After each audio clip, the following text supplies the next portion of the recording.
लेकिन एक अच्छी खबर निकल कर आई है सीडीएमओ शेयरों के लिए और वो खबर आ रही है अमेरिका से। तो एग्जैक्टली क्या खबर है, कौन कौन से स्टॉक्स हैं जिन पर असर पड़ेगा, इसको थोड़ा डिटेल से समझते हैं और प्रियंका के पास है पूरी डिटेल्स। प्रियंका, जरा समझाएं क्या खबर निकल कर आई है, क्यों अच्छी है और किन्हें फायदा है।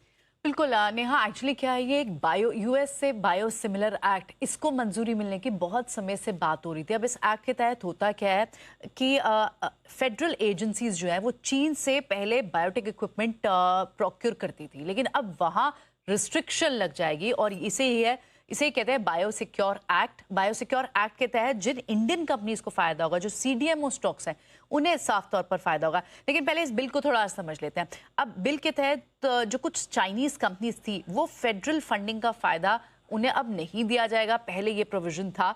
अब बिल में ऐसे ही शामिल है 8 सालों तक एक ही ग्रैंडफादरिंग क्लॉज भी है। भारत पर इसका असर इसलिए है क्योंकि चीन के बाद इंडिया में सबसे ज्यादा सीडीएमओ प्लेयर्स हैं और भारत को क्लियर कट बेनिफिट मिलता है अगर चीन पर रिस्ट्रिक्शन होती है तो। अब इसमें लगभग आप अगर साइज की बात करें, 43% इंपोर्ट भारत को चीन से मिल रहा है और चीनी जो कंपनियां हैं उनको बहुत ज़्यादा इसमें सारी जो चैलेंजेस आएंगे। उसके बाद लीडिंग बायो मैन्युफैक्चरिंग हब भी कहीं ना कहीं इंडिया जैसी कंट्रीज में बन सकता है।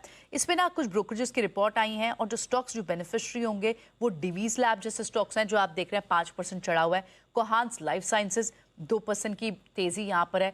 ब्लू जेट और सिंजीन सीडीज इस स्पेस पर इनफैक्ट जो बड़ी ब्रोकरेज रिपोर्ट्स हैं उनका जो व्यू है उनके हिसाब से डिवीज लैब भी इनकी टॉप पिक है। आउट परफॉर्म की रेटिंग भी दी है और टारगेट भी 7400 का दिया है बेसिस दिस ओनली। तो ये कैविएट था जो बहुत समय से जिस पर एक ओवरहैंग था, लेकिन अब वहां पर एक मंजूरी हो गई है जिसका फायदा सीधी से साफ तौर पर चाइना पर रिस्ट्रिक्शन और इंडिया को, इंडियन सीडीएमओ प्लेयर्स को फायदा। ओके, सीडी साहब, अब जरा आप बताएं इस खबर के बाद कौन कौन से स्टॉक्स हैं जो आप हैंड पिक करना चाहेंगे, कैसी स्ट्रेंथ दिखाई दे रही है, क्या पसंद आ रहा है। नहीं, बिल्कुल जो नाम अभी दिए गए हैं वो नाम तो पॉजिटिव है ही है। जैसे सिंजीन के लिए पॉजिटिव है, कोहांस जो कि पहले सुवेन फार्मा के नाम से जानी जाती थी, डीवीज है, तो इन सब के लिए पॉजिटिव है। बट इसके अलावा मुझे लगता है पीपीएल फार्मा भी इस सेगमेंट में एक बड़ा प्लेयर है, पिरामल फार्मा।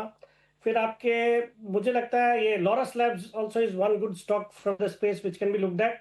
और बाकी एक दो कंपनियां हैं जो फार्मा सेक्टर को असिस्ट करती है। जैसे एक एंथम बायोसाइंसेस है जो अनिल जी का भी फेवरेट है। हाल ही में उन्होंने शायद नवरात्रि पिक या ऐसे as a long term pick कोई ओकेजन पे दिया तो था, मुझे याद आता है। तो वो स्टॉक अच्छा लगता है। इंडिजीन करके एक कंपनी है इसी तरह की, वो भी अच्छी लगती है। तो इस तरह के स्टॉक्स में मुझे लगता है इस खबर का एक पॉजिटिव इम्पैक्ट दिखना चाहिए। They look good. ऑलराइट, चलिए, तो ये राय बन रही है पूरे सीडीएमओ स्पेस में। अच्छी खबर है अमेरिका से और अब देखिए इन तमाम स्टॉक्स को फायदा मिलता हुआ दिखेगा।